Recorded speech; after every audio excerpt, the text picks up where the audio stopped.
19절에서 24절까지입니다. 요한복음 4장 19절에서 24절까지입니다.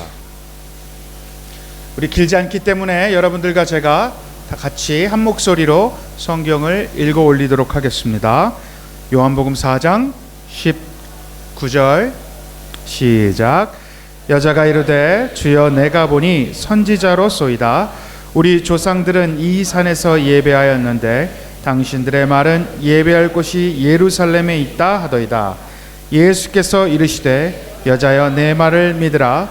이 산에서도 말고 예루살렘에서도 말고 너희가 아버지께 예배할 때가 이르리라. 너희는 알지 못하는 것을 예배하고 우리는 아는 것을 예배하노니 이는 구원이 유대인에게서 남이라. 아버지께 참되게 예배하는 자들은 영광과 진리로 예배할 때가 오나니 곧 이때라. 아버지께서는 자기에게 이렇게 예배하는 자들을 찾으시느니라. 하나님은 영이시니 예배하는 자가 영과 진리로 예배할지니라. 네. 오늘은 특별히 일본에서 목사님이 오셔서 진짜 예배라는 말씀으로 동경 시부야 복음교회 담임 목사님이신 김영길 목사님께서 예배에 대하여 설교 나눠주시겠습니다.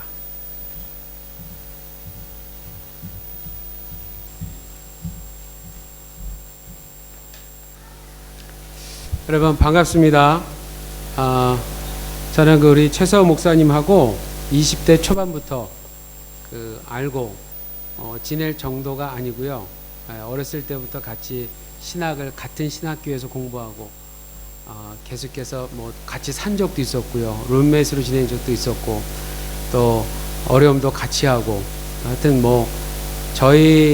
제가 친형님이 4분이 계시는데 저는 이제 미국에서 오래 살았기 때문에 오히려 저희 가족들보다도 더 오랫동안 지내면서 알아왔던 것 같아요. 그리고 그 20대 초반부터 저희는 그 아시아 지역에 대한 어떤 그 선교의 마음이 있었는데 한 사람은 베트남으로, 한 사람은 또 일본으로 하나님께서 보내주셔서 있는 곳에서 또 하나님의 교회를 섬기고 또 하나님의 선교를 위해서 지금도 사역하고 있습니다. 그러던 중에 베트남을 처음 방문했는데 그 첫 방문에서 하노이 베델교회를 만나고 또 이곳에서 주일을 함께 주님께 예배할 수 있게 됨을 진정으로 하나님께 감사드리고 이 교회 모든 성도님께도 감사를 드립니다.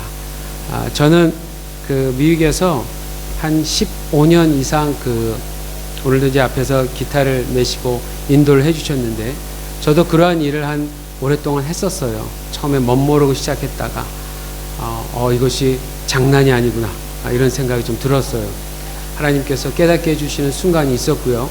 그리고 얼마나 이 예배가 중요한 위치를 차지하는지 그런 것에 대해서 아주 절실히 깨닫는 계기들도 있었습니다.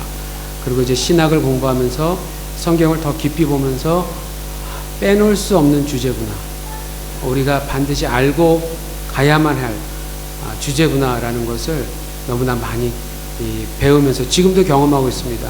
그래서 이번에 어떠한 말씀을 나눠야 될까 하는 것을 기도하다가 역시 저의 사역이었고 지금도 사역이고 지금도 드려야 되는 예배에 대해서 성경적인 예배란 무엇인가, 그야말로 진짜 예배는 어떤 예배인가 라는 것을 여러분들과 나누려고 합니다. 그래서 요한복음 4장 19절에서 24절 말씀을 가지고 오늘 한번 어떤 예배를 하나님이 원하시는가를 한번 살펴보겠습니다. 그 요한복음 4장에 보시면 한 여인이 나옵니다. 이 여인은 사마리아에 있는 여인이었어요. 4장의 전반부를 보시면 예수님께서 잠시 그 명절이 있어서 예루살렘 쪽으로 남쪽으로 내려오셨다가 다시 북쪽 갈릴리로 올라가는 장면이 나와요. 그런데 보통 같으면 유대인이라면 사마리아를 직접 통과하지 않습니다. 보통은 둘러서 돌아갑니다. 근데 4장 전반부에 보시면 예수님께서 내가 반드시 사마리아를 통과해야 하겠는지라 이런 말씀이 나와요. 거긴 영어로 must입니다. 반드시 내가 그렇게 해야 되겠다. 예수님이 계획이 있으신 거죠. 의도가 있습니다. 예수님의 결단이 있으신 거예요. 뜻이 있으신 거예요. 그래서 일반적인 유대인이라면 가고 싶지 않은 그 땅 사마리아를 하나님이신 예수님은 꼭 밟고 가겠다 하시는 거예요. 그래서 갑니다. 제자들은 아마도 울며 겨자 먹기 식으로 따라갔겠죠. 가다가 야곱의 우물이라는 곳에서 사마리아 여인을 드디어 만나요. 근데 대낮에 물을 길러 온다라는 것은 중동 지역에서 흔히 있는 일은 아닙니다. 그렇기 때문에 예수님이 보통은 이제 해가 지는 좀 서늘한 그 기후에 물을 길러 오는데 한 여인이 그 더운 날에 대낮에 물을 길러 오는 거예요. 그런데 이 여인이 왔는데 거기에 예수님이 서 계셨던 거예요. 근데 예수님이 먼저 말을 거셨어요. 그러니까 딱 모습을 보기에도 남쪽에서 온 유대 사람 같고, 그리고 유대 남자가 자기에게 말을 거니까 이 여인이 처음에는 친절하게 대답하기도 싫었고 할 수도 없었고 그리고 기분도 별로 좋지 않았어요. 그 여인이 하고 그러나 예수님은 그런 여인에게도 말을 거셨어요. 그래서 대화가 시작되는데 점점 닫혀진 마음에서 조금씩 마음 문이 열리기 시작하는 것을 이제 4장 전반부에서 볼 수 있습니다. 그러다가 예수님이 결정적으로 이 여인의 마음을 여는데 오늘 말씀 전 말씀인데요. 16절에 보시면 가라사대 가서 내 남편을 불러오라. 갑자기 이렇게 얘기하세요, 예수님이. 그때 여인이 나 남편이 없습니다 라고 얘기하죠. 그러니까 예수님이 맞다. 지금 있는 네 남편 사실 너 남편 아니다 라고 정곡을 꼭 찌르세요. 그 전에 관계했었던 남자들도 사실은 정당한 또 진정한 남편이라고 보기가 힘들었었던 거예요. 여인은 이미 관계의 문제에 있었던 사람이었습니다. 스트레스도 많았을 거고, 그리고 분명 그 동네 안에서는 인정을 받지 못하는 사람이었을 걸로 추측이 돼요. 그러니까 그 더운 날 대낮에 물을 길러 우물가로 왔던 것입니다. 그런데 이 여인하고 대화 중에 여인이 정말 숨기고 싶었던 사실을 끄집어냈어요. 한 번도 만난 적이 없는 분인데 어떤 분이 자기의 그 일을 안 거예요. 그러니까 이 여인이 오늘 19절에 보시면 이제부터 이 예수님을 선지자로 인식을 합니다. 얘기도 안 한 것을 알 정도면 특별한 사람이다 라고 생각을 했던 거예요. 그래서 당신 선지자군요 라고 말을 하면서 20절부터 갑자기 대화를요 예배의 주제로 바꾸는 거예요. 아니 그제 만약에 자기의 그런 어떤 그 상처나 자기의 가장 민감한 부분을 건드려 선지자라면, 보통 일반적으로 하면 그럼 나 어떻게 해야 될까요?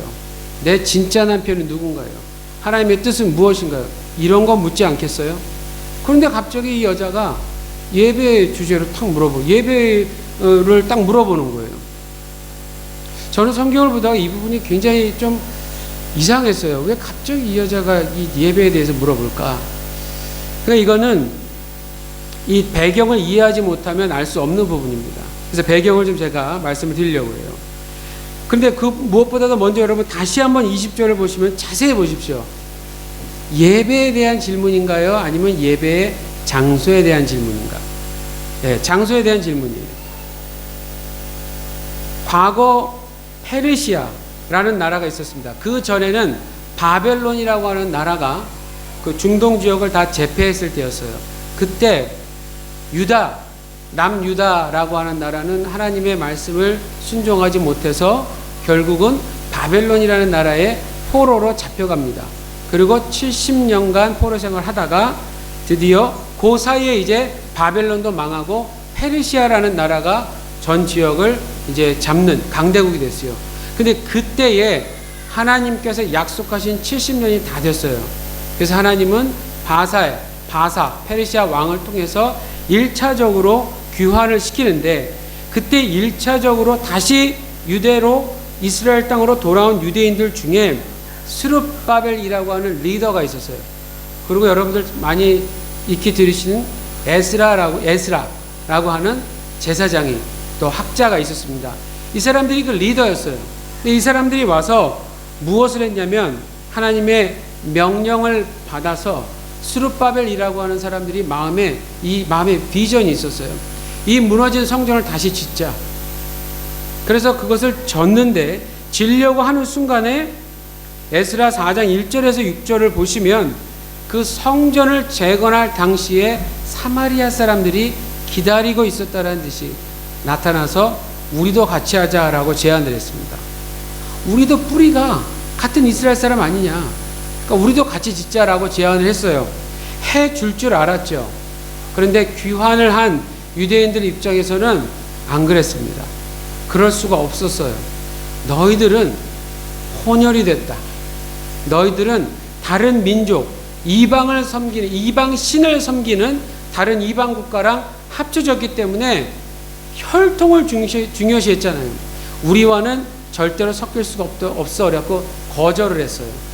그 거절한 순간부터 드디어 사마리아와 유다, 남유다가 갈등을 다시 하기 시작한 것입니다. 그래서 이 사마리아 사람들도요, 가만히 있질 않았어요. 여기 여러분 20절을 보시면 우리 조상들은 이 산에서 예배하였는데 라고 나오죠. 그 산이 그리심산이라는 지역이에요. 거기에다가 실제로 사마리아 사람들이 성전을 지었다고 그래요. 얼마나 대단했는지 전 모르겠어요.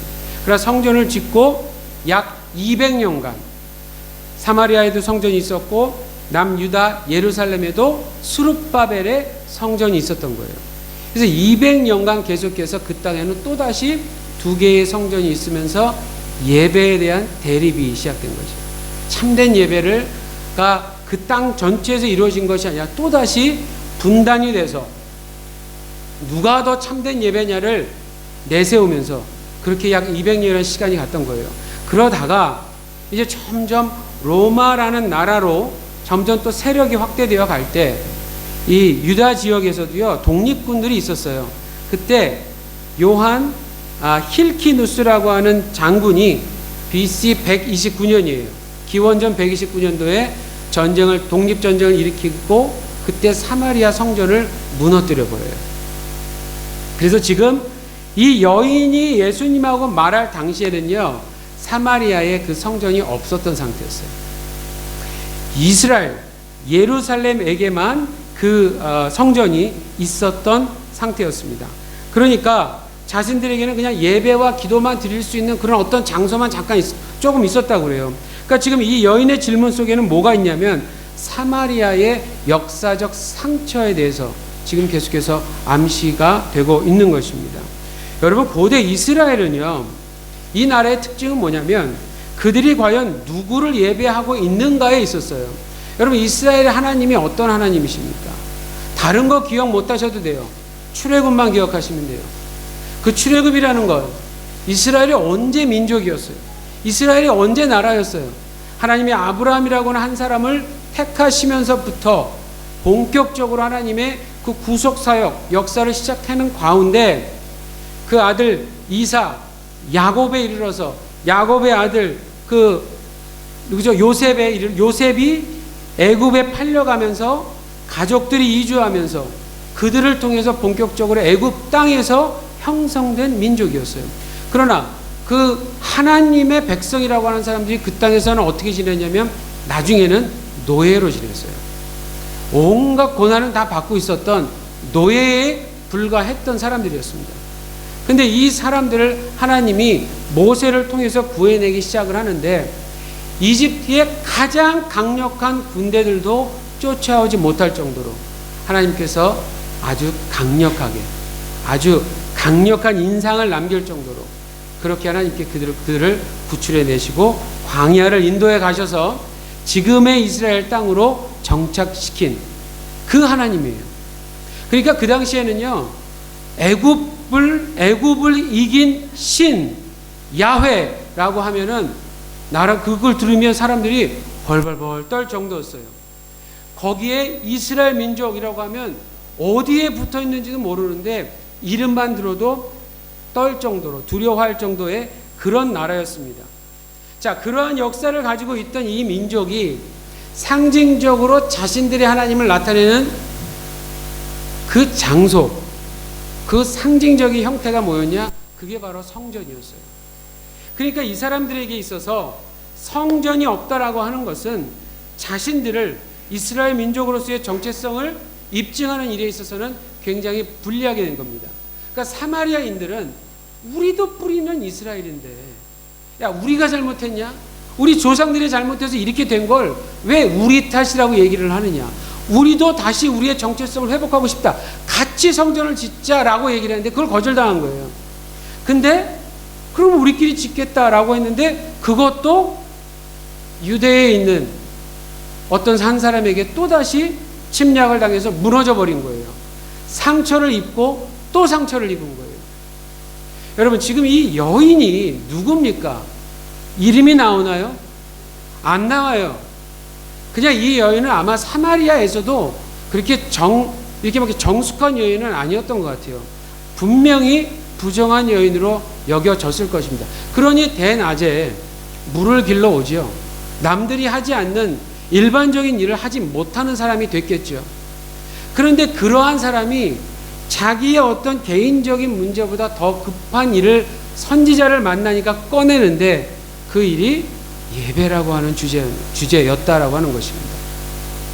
그 예배는요, 예배 드리고 있는 사람들은 어떠한 신을 예배하느냐에 따라서 사실은 닮아가게 되어 있습니다.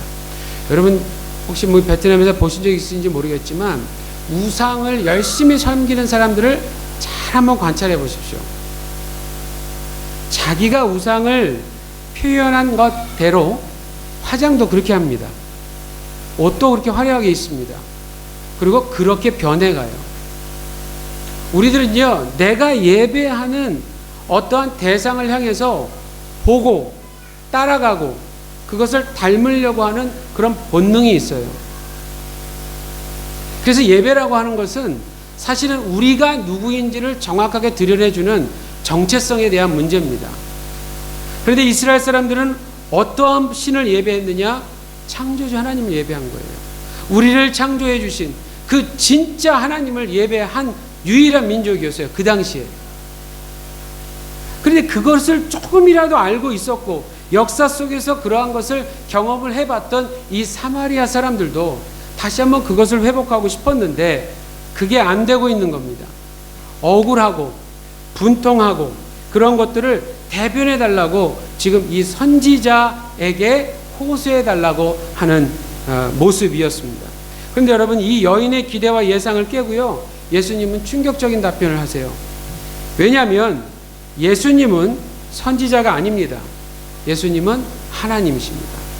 만약에 예수님이 선지자였다면 여자여 하나님의 말씀을 들으라라고 하셨을 거예요. 근데 여러분 21절을 보시면 여자여 내 말을 믿으라라고 얘기합니다. 어떻게 감히 믿으라라고 얘기하겠습니까? 하나님이시니까. 그럼 이 여인이 예배에 관하여 믿어야 할 내용은 무엇인가? 21절을 보시면 첫 번째 예배는요, 장소의 문제가 아니다라고 하는 것입니다. 사마리아인들이 주장했던 그리심 산도 아니에요. 그렇다면 유대인들이 자신만만했던 예루살렘이냐? 아니라는 얘기예요. 둘 다 아니다라고 얘기해 주시는 것입니다. 여러분, 이러한 답변은 충격적일 수밖에 없어요. 우리한테 충격적이지 않아요. 그러나 그 당시 현장에 살았던 이 사마리아 여인에게 있어서는 이 대답은 충격이었습니다. 아니, 그러면 저 유다에 사는 예루살렘에 있는 저 사람들이 드리는 저 성전 예배도 아니라는 얘기인가? 이거에 충격을 받을 수밖에 없었던 거예요. 그들이 알고 있었던 내용이 아니었기 때문입니다. 두 번째로는요, 사마리아는 잘못된 정보를 가지고 예배하고 있었다라고 하는 것입니다. 잘못된 지식을 가지고 예배하고 있었어요. 사마리아 사람들은 구약 성경의 첫 번째 5권만 가지고 있었어요. 모세 오경이라고 얘기하는 그 5권만 자기들은 성경이라고 여기고 있었습니다. 혼합된 민족이었기 때문에 여러 이방 신들과 섞인 그런 지역이어서 아마도 전체를 다 갖고 있지 않았다, 이렇게 추측이 돼요. 어쨌든 이들은 모세 오경만을 구약 성경으로 인정했다고 하는데, 그러나 여러분, 하나님의 계시라고 하는 것은 모세 오경 속에도 물론 나와 있지만 모세 오경 자체만 가지고는 충분히 파악하기가 쉽지는 않습니다. 하나님의 계시는 구약 성경 전체, 창세기서부터 말라기까지의 내용에 다 나와 있는 것입니다. 그런 면에서 지금 남쪽에 있는 유대인들은 더 유리했다라고 하는 것을 예수님이 얘기하시는 거죠. 구약 성경 전체를 그들은 가지고 있었기 때문입니다. 그래서 예수님이 이렇게 얘기하시는 거예요. 22절을 보시면 구원이 유대인에게서 남이니라. 즉 하나님 계시의 최종적인 성취가 구약 성경 전체에서 전하는 대로 유대인에게서 완성된다라고 하는 것을 말하는 것입니다. 이거는 사마리아인을 절대로 무시하기 위해서 말하는 것이 아니에요. 일단 예배에 대한 질문을 한 이 여인에게 사실은 예수님이 친절히 설명을 하고 계시는 거예요. 그럼 그렇다고 유대인들은 지금 잘하는 예배를, 진짜 예배를 드리고 있느냐? 아니에요. 조금 전에 예수님이 그러셨잖아요. 여기도 아니고 저기도 아니다. 분명히 예수님이 말씀하셨어요. 왜 사마리아인이 잘못된 예배를 드릴 수밖에 없는지를 설명해 주고 계시는 것입니다. 그런데 이 설명은 사실은 사마리아인들만 해당되는 건 아니에요. 오늘 우리 현대를 사는 우리 모두도 사실은 잘못된 예배를 충분히 드릴 수 있음을 지금 얘기하고 계시는 거죠. 웨스트 카시라는 신학자가 이 부분에 대해서 이 사마리아인들을 이렇게 표현했어요. 그들은 예배할 대상을 알지만 실제로 그 하나님이 어떠한 분이신가를 알지 못한다. 이렇게 얘기했습니다. 그래서 예배를 제대로 못 드렸다라고 얘기하는 거예요. 여러분 그런 것이에요. 알지 못하면 제대로 예배를 드릴 수 없게 되는 것입니다. 나의 하나님이 어떤 하나님인지를 제대로 알지 못하면 거기서 어떻게 예배를 드릴 수 있겠어요? 못하는 상태에서 드리는 건 모호한 상태에서 안개가 잔뜩 낀 상태에서 운전을 하는 것과 똑같은 것입니다. 방향을 모르고 여러분들이 길을 찾아가는 것과 똑같은 것이에요. 타마스 플러라고 하는 분이 이런 말을 했어요. 아무것도 모르는 사람은 어떤 것이든 믿는다. 동감하십니까, 여러분? 전 이 말이 참 웃기면서도 쓸쓸한 말이라고 좀 여겨졌어요. 우리에겐 하나님이 주신 이 성경 말씀이 있죠. 신약 성경까지 완벽한 하나님의 계시에 정말 그 모든 것을 우리에게 주셨는데, 자, 이것을 통해서 과연 우리는 진짜 하나님을 정말 알고 있느냐 하는 질문입니다. 알지 못하면 여러분 예배 드리기가 어렵다는 얘기예요. 이 사마리아인들처럼 왜 이들이 예배에 실패했는가? 첫 번째는 알지 못했기 때문에 그런 거예요. 성경을 충분히 그 지식과 정보를 충분히 습득하지 못했어요. 그랬기 때문에 이들은 잘못된 예배를 드리고 있었다라고 하는 것입니다. 여러분 그럼에도 불구하고 성전이라고 하는 이 강한 신념이 있었어요. 지금 이 여인의 얘기를 한번 다르게 생각해 보십시오. 당신이 선지자라면 하나님한테 얘기해서 우리도 성전을 지어달라고 하는 얘기 아니겠어요? 이게 없으니까 우리가 고생하는 거 아닙니까? 예배를 드리고 싶어도 성전이 없는데 어떻게 예배를 드립니까? 라고 얘기하는 거 아니겠습니까? 근데 그러한 질문에 예수님이 대답하는 겁니다. 아니야. 여기도 아니고 거기도 아니야. 이제는 그렇게 예배 드릴 필요가 없어.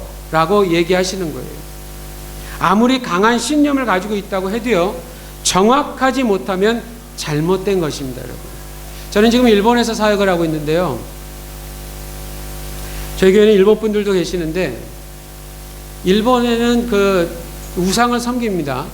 근데 어마어마하게 많이 섬겨요. 겉은요 발전된 한국 같아요. 한국보다 조금 더 발전된 것 같고요. 굉장히 한국 같아요. 어쨌든 이게 어쩔 땐 한국인지 일본인지 구분이 안 가요. 그리고 최첨단을 걷는 나라 맞아요. 그리고 선진국 확실히 맞습니다. 제가 미국도 살아보고 한국 사람이면서 미국도 살아보고 선진국을 경험하고 일본을 가보니까요. 아, 선진국이구나라는 게 감이 확 와요. 느낌이 와요. 정말 시민의식도 있고요. 정말 우리는 별로 좋아하지 않는 민족이지만 세계에서는 인정할 수밖에 없는 나라예요. 그럼에도 불구하고 곳곳마다 우상들이 있어요. 코너마다 우상들이 있어요. 아주 큰 정말 이 신전부터 시작을 해서 집집마다 우상을 갖고 있어요. 아, 정말 얼마나 이 사람들이 막혀 있는지 몰라요. 복음을 얘기하면 너무 친절한 사람이니까 다 듣고 네, 그렇죠. 그래요. 그러나 결코 마음문을 절대로 열지 않습니다. 그들의 방향, 그들의 시선은 이미 다른 곳에 가고 있기 때문에 그래요. 하나님은 여기다라고 얘기하는데요, 그 사람들은 네 그러고는 딴 데를 쳐다볼 수밖에 없는, 그렇게 모든 시스템을 만들어 놨어요. 그게 일본이에요. 아마 베트남도 마찬가지일 거예요. 아마 이 아시아에 있는 많은 나라들이, 우상을 섬기는 나라들이 아마 그렇게 그런 시스템 속에서 사람들을 살아가게끔 할 것입니다. 예배 잘 드려요, 그 사람들. 얼마나 열심히 드리는데요. 그러나 방향이 정확하지 못하고 있어요. 그건 하나님의 예배라고는 절대로 말할 수 없죠. 그런데 우리 크리스찬들에게 질문하는 겁니다. 그럼 우리는 제대로 된 예배를 드리고 있는가? 자, 이제 본론으로 들어가겠습니다. 그렇다면 예배는 어떻게 드리는가? 여러분, 사실 우리 이 여인한테 감사해야 됩니다.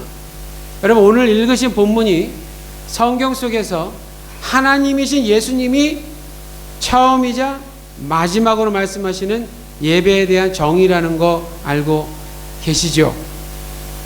모르셨구나. 그렇죠? 물론 예배를 추측할 수 있는 내용은 많아요. 그러나 하나님이신 예수님이 예배는 이렇게 드려야 된다라고 얘기하는 건 여기에요. 근데 이게 지금 누구 때문에 이 질문이 생겼냐? 이 여인이에요. 유심히 오늘 잘 들으시고 보시기를 바랍니다. 예수님이 말씀하시는 정확한 예배 드리는 것은 무엇이냐? 23절에 간단합니다. 영과 진리로 드리시면 됩니다. 자, 여러분, 영과 진리로 예배를 드리시고 계십니까? 이걸 만약에 아멘을 하셨다, 그분은 실력이 대단한 분인 거예요. 사실 이 영과 진리로 예배 드린다는 말은요, 지금 이 성경을 그냥 읽어서 이해하기가 쉽지 않거든요. 1차적으로 지금 우리한테 얘기하는 게 아니거든요. 이 여인한테 얘기하는 거예요. 그러니까 그 당시에 살았던 사람들에게 얘기하는 겁니다. 근데 이걸 단순히 그냥 우리에게 영과 진리를 예배한다, 말은 이해가 갈 것 같은데 이게 도대체 어떠한 감각을 지니는지를 우린 잘 몰라요. 여러분, 23절을 다시 보시면 우선 찾으신다라고 하는 말이 있죠. 찾으신다라고 하는 말. 지금 이 뒤에 말씀이 나오나요? 네, 그래서 이쪽을 보시는구나. 네, 하여튼 여기를 보시든지 자기 성경을 보시든지 보셔야 돼요. 찾으신다라는 말이 있는데 이 말의 의미는 요구한다라는 말입니다. 그냥 동전을 어디다 이렇게 뿌려놓고서 저기 있네 그러고 이렇게 찾는 그게 아니에요. 요구하실 만큼 강하게 찾고 있다는 얘기입니다. 그러니까 이것을 풀어 설명하면 이겁니다. 이 본문을 하나님께서 이렇게 예배드리는 자를 요구하신다라는 얘기예요. 반대로 얘기하면 이렇게 예배드리지 않으면 하나님이 받으실 수 없다는 얘기입니다. 그러니까 오늘 솔직하게 내 마음에 손을 얹고 생각을 해볼 때, 나 솔직히 영과 진리로 된 예배 난 몰라 라고 얘기한다면 솔직하셔야 됩니다, 여러분. 솔직하셔야 돼요. 이걸 모르는데 아는 척을 하니까 문제인 거예요. 그러면 아까 제가 정확성, 방향성 말씀드렸잖아요. 모르는데 아는 척만 하고 10년, 20년, 30년, 50년을 예배 드리러 나온다, 예배 드린다 해도 나중에 하나님 만나면 하나님이 너 왜 내가 시간을 줬는데 예배를 한 번도 안 드렸니? 라고 얘기하면 복장 터지죠, 여러분. 만약에 주님 앞에 갔는데 정말 그런 얘기를 들었다고, 그게 내 인생의 평가라고 생각을 해보세요. 이거 무서운 얘기 아닙니까?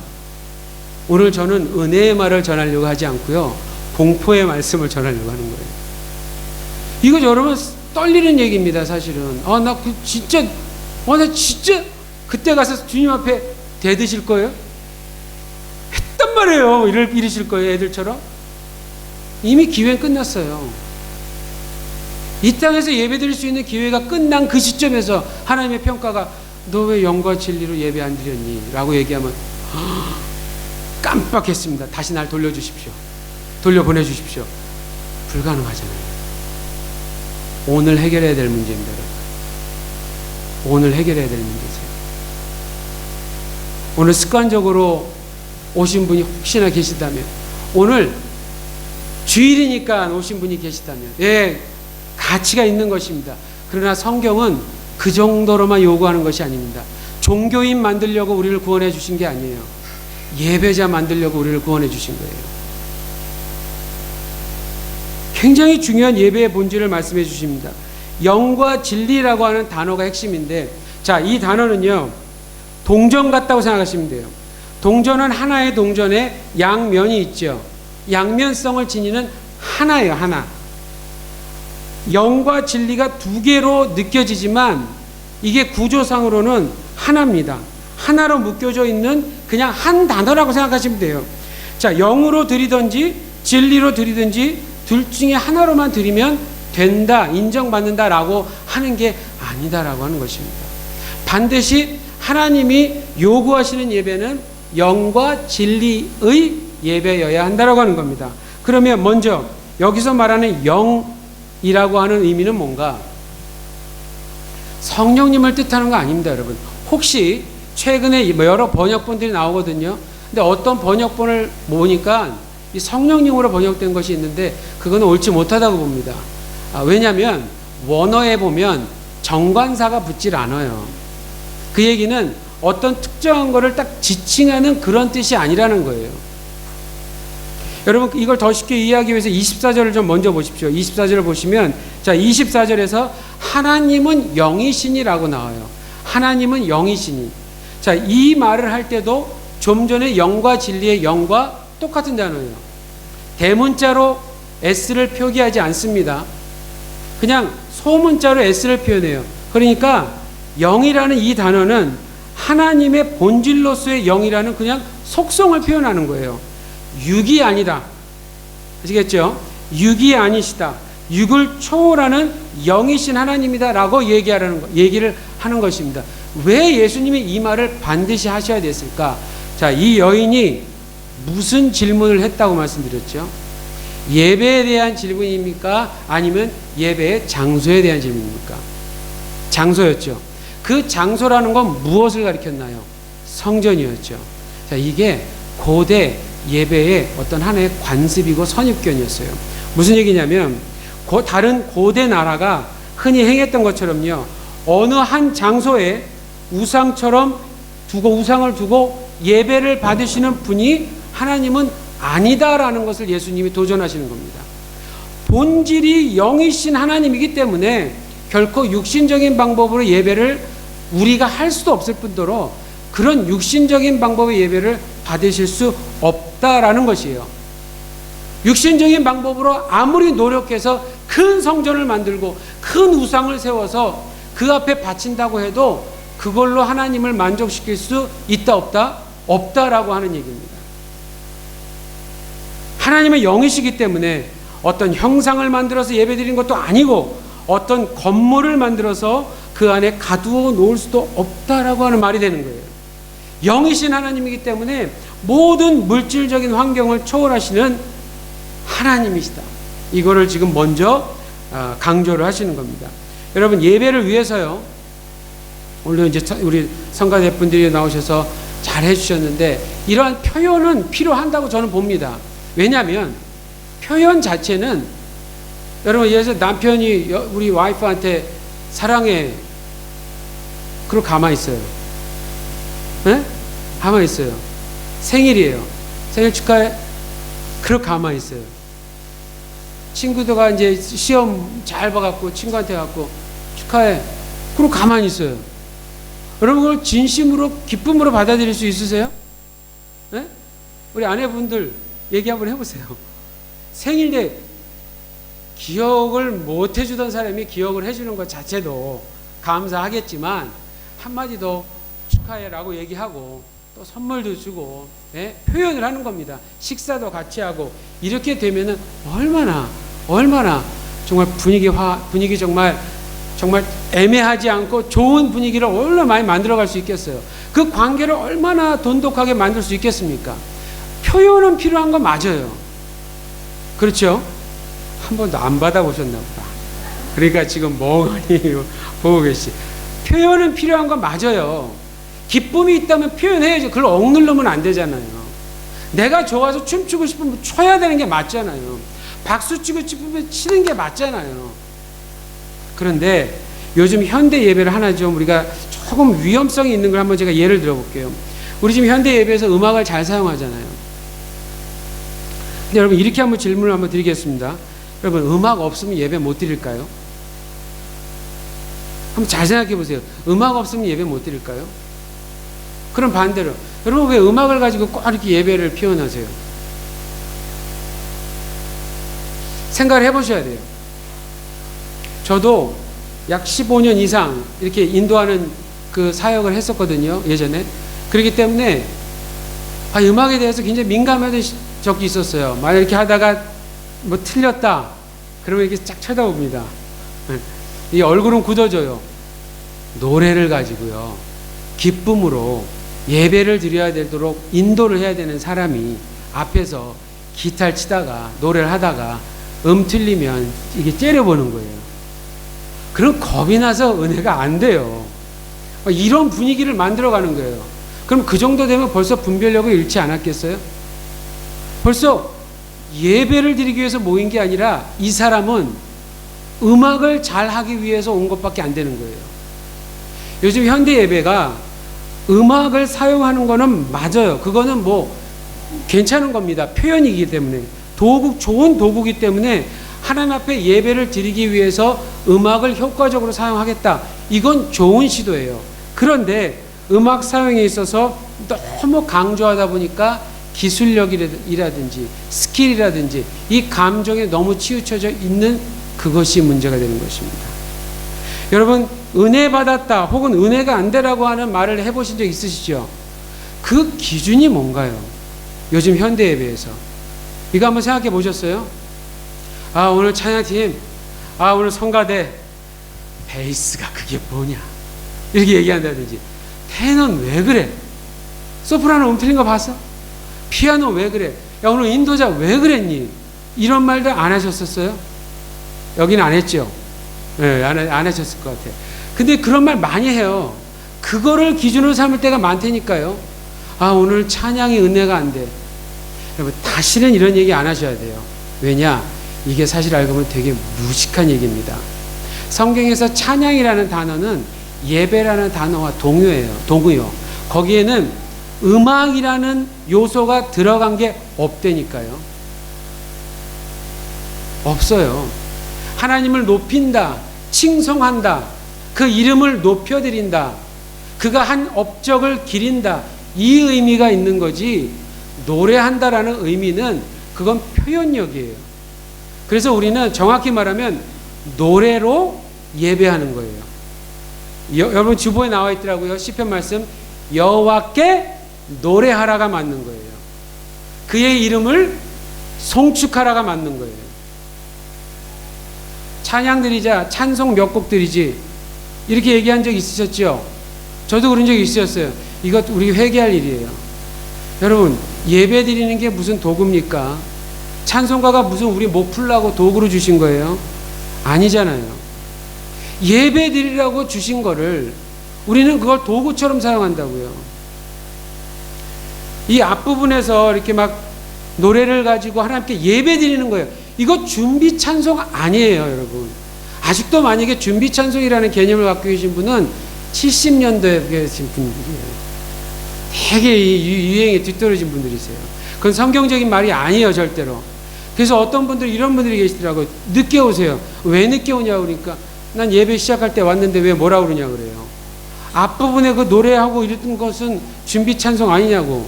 난 미리 다 준비하고 온다고. 아니에요. 11시에 시작하기로 했으면 11시부터 예배 시작되는 겁니다. 여러분, 시간은 누가 만드셨나요? 시간은 누가 창조하셨어요? 여러분, 창조 사건을 엄밀히 보면 시간의 창조입니다. 11시에 예배 드리기로 했다면 그 11시 하나님은 예배 받으시려고 준비하고 계시는데 시간에 늦으면 안 되는 거예요. 절대로 그건 벌써 예배 드리려는 자세가 되지 못한 겁니다. 여러분, 시간부터 결단하셔야 돼요. 시간부터 늦지 않고 미리미리 와서 준비하시면서 하나님 앞에 오늘도 정말 진정한 예배를 한번 드려보겠다, 영과 진리의 예배가 무엇인지 한번 경험해보겠다고 하는 정말 목숨처럼 생각하고 주님 앞에 달려들고자 하는, 달려드는 것 같은 정말 저돌적인 그런 예배를 여러분들 드리려고 하는 자세가 되어 있어야 하는 것입니다. 사단이요, 이걸 가만두겠습니까, 여러분? 오늘 여러분들 여기까지 오실 때 순탄하게 오신 분 계세요? 솔직히 어려우실 거예요. 아니, 유일하게 오늘 쉬는 날인데 또 교회 오래 모여서 예배 드리지, 또 말씀은 길어, 또 오늘은 무슨 세미나라고 또 한 번 더 한대. 이런 거 벌써 생각하면 벌써 피곤하지 않으세요? 어깨가 더 무겁죠? 얘라고 해도 괜찮아요, 여러분. 네. 진짜 괜찮아요. 솔직한 게 나아요. 매도 먼저 맞고 주사도 먼저 맞는 게 나아요. 정말 그렇잖아요. 여러분, 그거는 우리가 그냥 인간적인 생각이 아닌 거예요. 사단은 예배의 위대함을 아는 존재예요. 하나님을 예배한다는 게 어떤 것인지를 아는 존재예요. 그러니까 우리가 그냥 가만 안 둘 거예요. 토요일부터 우리를 더 피곤하게 만들고 마음을 다른 데로 향하게 만들 거고, 주일날 되면 온갖 다른 잡담에, 여러분 미국에서 이런 통계가 있어요. 크리스찬들이 많이 이혼을 하는데 젊은 사람들의 이혼율이 굉장히 높습니다. 근데 어떤 그 상담가가 왜 이혼을 하는지를 조사를 했어요.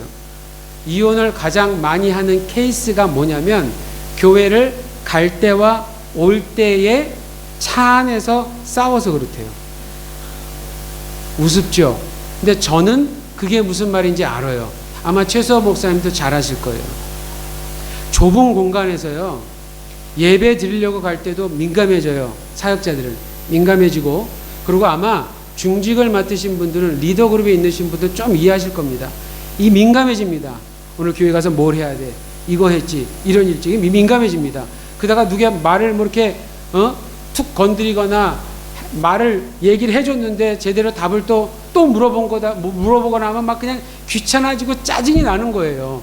그럼 막 거기서 말다툼이 나고 싸움이 납니다. 자, 집에 올 때 교회에서 이 제대로 예배도 못 드리고 맨날 회의만 해. 회의할 때 맨날 싸워. 이러고 그냥 또 투덜투덜 거리면서 나와서 차 타고 오다가 차 안에서 다른 사람하고 싸울 수 없잖아요. 그러니까 그냥 와이프랑 싸우는 거예요. 여러분, 교회에서 우리가 예배 드리고 있다라는 거는요, 우리의 삶의 연장이면서 어쩌면 또 한 주의 시작을 여기서부터 시작하는 거예요. 그런데 그것을 실패하는데 어떻게 우리가 일주일의 삶을 잘 살겠어요? 곰곰이 한번 생각을 해보세요. 어떻게 화가 안 나겠어요? 예배를 실패했는데. 하나님을 제대로 예배를 못 드렸는데, 하나님께 구원받아갖고 하나님을 알아야 될 백성들이 예배를 실패했는데, 영과 진리의 예배가 뭔지도 모르는데 어떻게 하루하루를 하나님의 은혜를 입고 살 수 있겠냐고요. 여러분, 절대로 되지 않습니다. 절대로 되지 않아요. 이 요즘에 보면은 이 은혜 받았다라고 얘기하고 이 모든 기준이 항상 우리가 무언가를 해서, 무언가를 조장을 해서 더 실력을 늘리고 화려하게 만들고 막 이래서, 이런 모습을 통해서 자꾸 은혜를 조장하는 모습이 생깁니다. 여러분, 정확히 말하면 우리에게 은혜를 끼치는 주체는 성령님이시지 우리 사역자들의 사역의 테크닉이 아닌 거예요. 아멘이십니까? 이건 진짜 아멘 하셔야 돼요. 여러분, 이거 진짜 인정을 하셔야 돼요. 성령님의 역사로 인해서 은혜를 받는 거예요. 은혜를 주고 안 주시는 건 하나님의 주권이에요. 그거를 마음이 열리고 준비해서 받고자 하는 사람들을 통해서 하나님이 부어주실 때 그것이 받아지는 거예요. 음악이 있든 없든 상관없습니다. 여기가 광야이든 도시든 으리으리한 곳이든 좁은 곳이든 에어컨이 있는 곳이든 없는 곳이든 전기가 자주 나가는 곳이든 아닌 곳이든 그것 다 상관없어요. 하나님의 주권이 있느냐 하는 문제입니다. 영이신 하나님이 모든 물질적인 것을 초월하셔서 이곳 베트남의 이 베델하는 이 교회에도 하나님의 임재가 있느냐 하는 이 부분이에요. 이게 없다면 여기서 아무리 20분, 30분, 1시간, 20시간을 우리는 예배 드렸습니다 주님 해도 예수님은 나는 너희들에게 예배 받은 적 없는데 라고 얘기하실 것입니다.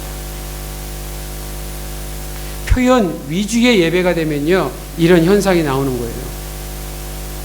성전 중심의 예배만 고수하겠다면 이런 현상이 나타나고 하는 것입니다. 여러분, 예배에는 오직 영이신 하나님만을 높이는 데만 최선을 다하셔야만 하는 것입니다. 자, 그 일을 위해서 영이신 하나님과 영적인 관계를 먼저 가져야 된다라고 하는 것입니다. 여러분, 우리 인간은 영적인 존재로 창조되었습니다.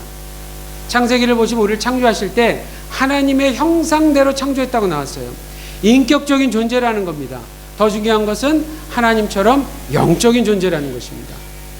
여러분, 영적인 존재라는 것은, 우리를 영적인 존재라고 만들어 놓은 것은 영이신 하나님을 예배할 수 있고 서로 대화할 수 있고 이런 존재로 만드셨다라는 거예요. 그러니까 우리가 지금 예배할 수 있고 감히 하나님을 예배할 수 있다, 보이지 않는 하나님을 감히 예배할 수 있다라는 것은, 이건 여러분 특권입니다. 이게 진짜 복이에요, 여러분. 이게 진짜 복이에요. 아멘 안 하시는구나. 이게 진짜 복입니다, 여러분. 어떻게 우리가 하나님을 예배할 수 있어요? 예배할 수 있다라는 거예요, 성경의 주장은.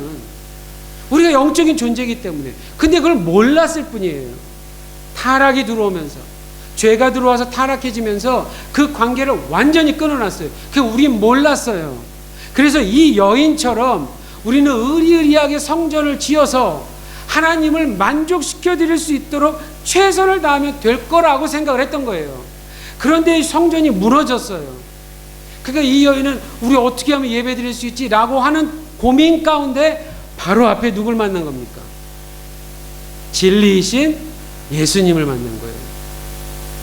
진리이신 예수님을 만난 거예요, 여러분. 그래서 여기 지금 진리로 예배 드린다라고 하는 두 번째 부분은, 첫 번째 이 진리는 진리이신 예수 그 자체를 얘기하는 거예요. 그러니까 지금 예수님이 영과 진리의 예배를 드려야 된다고 얘기를 하면서, 사실은 전체적인 요한복음 4장 전체적인 내용은 사실은 주제가 예배가 아니라 구원입니다. 그러니까 예수님이 지금 말하려고 하는 건 뭐냐면, 더 이상 성전을 추구할 필요가 없어. 그 성전이 지향하고 완성하고 성취하는 그 메시아가 지금 네 앞에 와 있어. 그러니까 나를 통해서 예배를 드릴 수 있는 거야 라고 얘기하는 거예요. 그러니까 예수님이 여자여 내 말을 믿으라 라고 얘기합니다.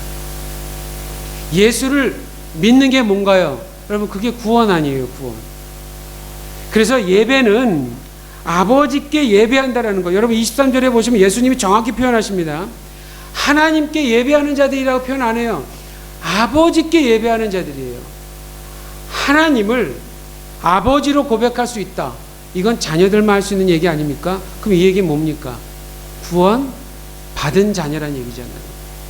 그러니까 여기서 첫 번째 진리가 뭐냐면, 영이신 하나님이 우리 각 개인의 영적 아버지로서의 관계를 먼저 맺어야 영적인 예배가 가능하다라고 하는 것입니다. 그렇기 때문에 구원이 먼저 일어나야 이 참된 예배가 가능하다라고 말하는 겁니다. 그런데 그 구원은 진리이신 예수님을 믿을 때 시작하고 가능하다라고 하는 거예요. 그러고 나서 또 진리의 또 다른 하나의 측면은요, 하나님 말씀이에요. 진리이신 하나님 말씀입니다. 그렇게 해서 하나님을 회복한 모든 성도들은 진리인 하나님의 말씀을 매 순간 경험하고 아버지 하나님과 지속적인 관계를 유지하고 누릴 때만이 진정한 예배, 진짜 예배를 드릴 수 있다라고 얘기하고 있는 것입니다. 그런 의미에서 여러분 저를 한번 따라해 주실래요? 자, 예배는 관계입니다. 예배는 관찰이 아닙니다. 혹시 여러분 예배 본다라고 표현하신 분들이 아마 계실 거예요. 예배 보러 가야지. 이거 100% 틀린 말입니다. 우리 그 용어 사용 잘해야 돼요. 진짜 용어 사용 잘해야 됩니다. 여러분 예배를 어떻게 보러 갑니까? 왜 그런 말이 나온지 아세요? 지금 여러분 위치를 잘 보세요. 예배 위치. 다 지금 누구 보고 계세요? 저 보고 있죠? 절 보고 계시는 거예요. 지금 다 수직 아닙니까? 물론 공간도 그러긴 하지만 요즘 현대 예배 대부분 자리들은 한 사람을 향해서 되어 있다고요. 한 곳을 집중해서 보게 되어 있다고요. 그리고 예배들이 굉장히 공연적인 예배로 되어 있어요. 지금 많은 것들이. 그래서 그러다 보니까 자꾸 수동적이 돼요. 여러분 지금 의자 굉장히 편하지 않으세요? 이 정도 의자도? 옛날에 우리 한국에서 예배 어떻게 드렸는지 혹시 기억나세요? 무릎 꿇고. 뭐 히터도 없었어요. 제가 처음에 80년대 교회라는 데 가보니까 어른들은 히터 나오는 방에서 뜨뜻하게 예배 드리면서 학생들은 저기 골방 갖고 창문에 보면 유리가 막 얼음이 막 얼려있는 그런 데서 막 고드름인 데서 거기 들어가고 덜덜덜 떨면서 무릎 꿇고 예배 드렸어요. 무릎 꿇고. 그런데도 그렇게 막 은혜가 있었고 그런 적도 있었어요. 그런데 지금 보면은 현대 예배 보면은 일단 사람을 편하게 만듭니다. 저희 한국의 어떤 그 대형 교회를 한번 간 적이 있었는데 와 저는 뮤지컬 극장 간 줄 알았어요. 의자가 웬만한 극장식 의자예요. 요즘 현대 극장식 편하잖아요. 한국에 그렇게 만들어놨어요. 그러니 그 의자에 앉아서 예배 드리는 사람 목사도 졸더라고요. 이건 졸아요 분명히. 제가 100% 장담하는데요. 그런 교회 가서 안 졸면 그분이 목사여야 돼요. 그분. 이건 졸 수밖에 없어요. 환경이. 그리고 수많은 사람들이 있으니까 그 예배에 참여한다라는 것은 인식적으로 불가능해요. 여러분 예배에 참여한다라는 거 이거 지금 현대 예배에서 수동적이지 못합니다. 이게 사실은 문제가 되고 있고 지금 고민이 많이 되고 있어요. 과연 언제까지 우리가 이런 형태로 예배를 드릴 것인가 하는 건 지금도 저희가 고민이 되고 있습니다. 그러나 그 형태보다 더 중요한 건 무엇이냐? 이러함에도 불구하고 우리가 진짜 예배를 드릴 수 있는 한 가지 방법이 있는데 예수님을 진리이신 예수님을 믿어서 하나님이라고 불렀던 그분을 아버지로 회복하고 성령의 운행하신 역사를 통해서 영과 진리의 예배라는 것이 어떠한 상황 가운데에서도 어떠한 자리 가운데서도 초월할 수 있는 그러한 믿음과 상태와 자세를 가지고 예배를 드릴 수 있게 될 때 그것이 바로 진정한 예배를 드리는 아버지께서 찾으시는 그러한 예배다라고 하는 것입니다. 이걸 이 정도까지 예배 드리는데 어떻게 예배가 기쁨이 안 되겠어요? 어떤 목사님이 이렇게 얘기하시더라고요. 예배는 축제입니다, 여러분. 예배는 절대로 숙제가 아닙니다. 단어 하나 차이인데 이렇게 느낌이 다르지 않아요? 근데 여러분, 정말 축제인 예배가 됩니까? 아니면 숙제처럼 느껴지는 예배를 매주 드리고 계시지 않습니까? 이러한 예배, 진리이신 예수님 믿어서 구원이 임하는 곳에서 시작되는 그리고 진리인 하나님의 말씀을 통해서 계속해서 지속될 수 있는 예배라면 어디서든지 드려도 영이신 하나님 아버지가 받으실 수 있는 예배, 그리고 그분이 진정 찾고 계시는 진정한 예배자들이 모여있는 그 예배가 예배이지 않을까 저는 그렇게 믿습니다. 오늘 이 하노이 베델교회가 여러분 지금 다른 일들로 이 베트남이라는 곳에 오셨잖아요. 쉽지 않은 곳이잖아요. 음식은 맛있더라고요, 여러분. 근데 정말 제가 미국에서 월남국수를 자주 먹어갖고 일본에 가니까 월남국수가 있긴 한데 일본식이에요. 너무 깔끔하고 월남국수는 약간 좀 지저분해야지 맛있지 않아요? 이 분위기도 너무 깔끔하고 일단 일본의 모든 게 다 비싸요. 그래서 참 속고 먹는 것 같은 느낌이 들어서 정말 화가 나는데 여기를 이제 오게 되니까 제 머릿속에는 정말 드디어 본토에 가서 제가 월남국수 먹는구나. 와서 딱 먹어보니까 역시 월남국수는 베트남이더라고요. 진짜 맛있고 얼마나 좋아요. 그건 맛있더라고요. 그러나 그 외의 것들 아직 발전하는 단계에 있잖아요. 여러분 지금 일하시는 게 결코 쉽지 않으실 거 아니에요. 아직은 자유국가는 아니잖아요. 위험할 수 있고 충분히 어떤 일이 펼쳐질지 모르는 그러한 긴장감 속에서 살 수 있는 분명히 그러한 동네라고요. 그럼에도 불구하고 이런 동네에 한국 사람들을 만나게 해주시고 그 중에서도 성도들을 만나게 해주셔서 특권이라고 여겨지는 이 예배를 일주일에 정말 빠지지 않고 이곳에서 만나게 해주셔서 함께 예배 드릴 수 있는 거, 여러분 이게 은혜 아닙니까, 여러분? 이런 은혜를 어떻게 우리가 소홀히 보내겠습니까? 이런 은혜의 시간을 어떻게 우리가 늦게 오겠습니까? 이걸 어떻게 우리가 그냥 앉아만 있다가 가겠습니까? 여기서라도 한 번이라도 결단이 생기고 하나님에 대해서 뭔가 막 정말 생각을 더 해보고 눈물도 흘려가면서 때로는 그냥 안에 그냥 울분이 터질 수 있어요. 왜냐하면 말씀을 이렇게 듣다 보면요, 내가 원하는 것과 해야 되는 게 부딪힐 때가 있어요. 그러면 사실 여러분 막 화가 납니다. 여러분 제가 누누이 말씀드리잖아요. 솔직해야 된다니까요. 막 끝나고 최서 목사님이 막 설교했는데 설교 맞아요. 목사님들이 뭐 틀린 말 하겠어요. 근데 그게 안 돼서 화가 나요. 그러면 화난 채로 가세요. 그냥 목사님 나 따지는 건 아니지만 이 울분을 어떻게 합니까? 하고 목사한테 가서 얘기하세요. 그럼 저 목사님 분명히 여러분 잘 다스려 주실 것입니다. 저분도 그 경험이 있거든요. 우리 최서 목사님도. 우리 그렇게 솔직하게 주님 앞에 정말 표현을 해보고, 꼭 그냥 획일적으로가 아니라 어떤 분은 무릎 꿇기도 하고, 어떤 분은 뛰어 있기도 하고, 어떤 분은 박수도 치고, 앞에서 인도자가 인도를 특별히 하지 않아도 하나님, 예수, 성령님 이분들만 생각하면 하고 할 수 있는 이러한 예배 드리시면 얼마나 좋을까요? 이러한 예배 드리면 바로 여기가 천국 아닐까요, 여러분?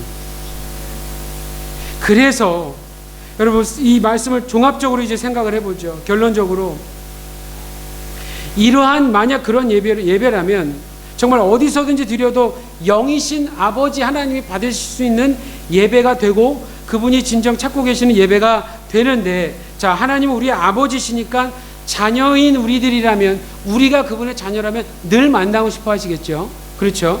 그 다음에 하나님이 영이신 하나님이니까 자녀인 우리들을 어디서든 만날 수 있겠죠. 어디서든. 그러니까 여기서도 예배가 가능한 거예요.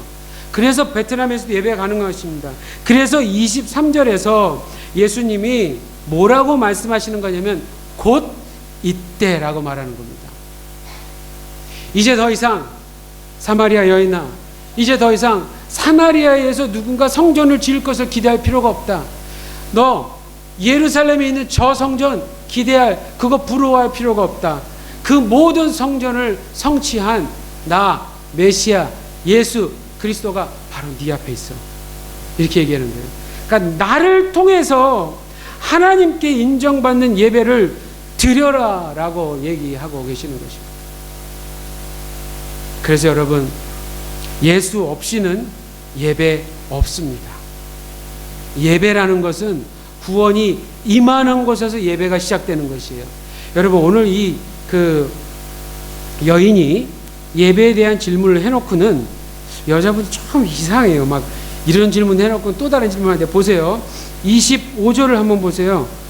이 여인이 뭐라고 대답을 하냐면 메시아 곧 그리스도가 하는 이가 오실 줄 내가 압니다. 이렇게 얘기를 하는 거예요. 메시아 그리스도가 뭐 할 분이세요? 구원하실 분이잖아요. 주제가 또 바뀌었어요. 지금 또 바뀌어놓고 26절에서 예수님이 뭐라고 얘기합니까? 내게 말하는 내가 바로 그 메시아다라고 얘기하는 거예요. 여러분들 앞에 지금 제가 있으니까 별로 감동을 못 받으시는 거예요.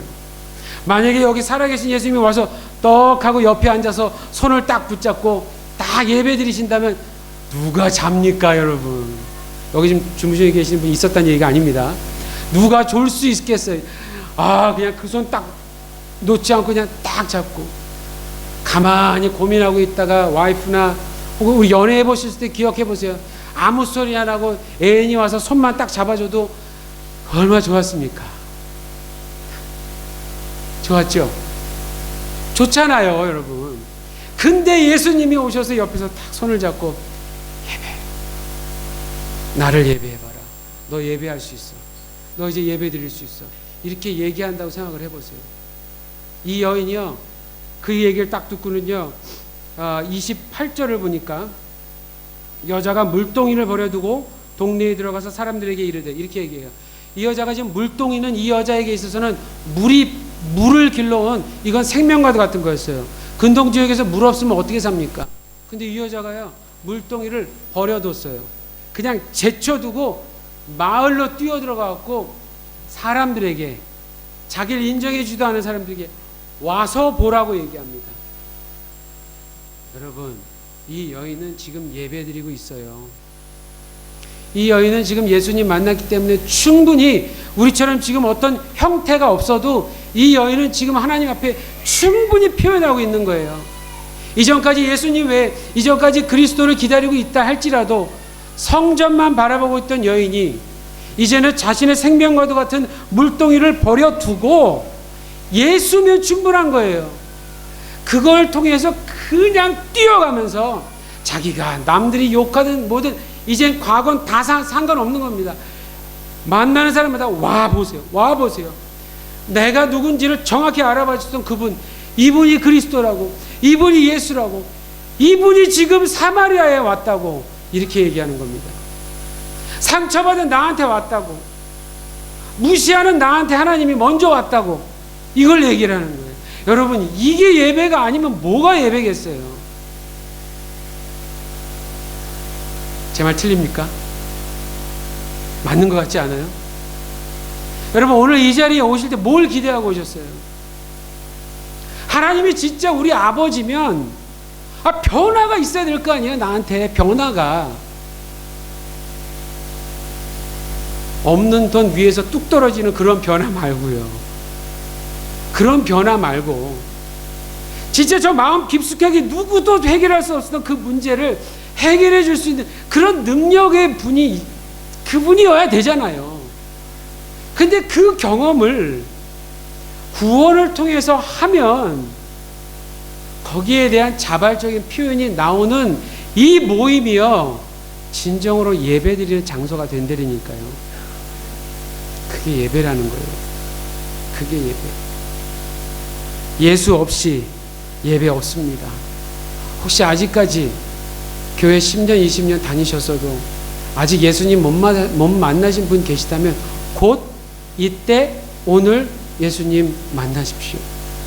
그리고 예수님 만나셨어도 혹시 10년, 20년을 교회 다니면서 여전히 습관적으로 나도 모르게 타성에 젖어서 매너리즘에 빠져서 시간이 됐으니까 주일이니까 오셨던 분들이 혹 계시다면 진리이신 말씀 속에서 진리이신 예수님을 거듭거듭 만나시면서 오늘 이 시간만큼은 그 예수로 인해서 내가 표현할 수 있는 모든 것을 다 표현할 수 있는 영과 진리 예배를 드리시는 축복된 성도님들 되시기를 예수님 이름으로 축복합니다. 기도하겠습니다. 하나님,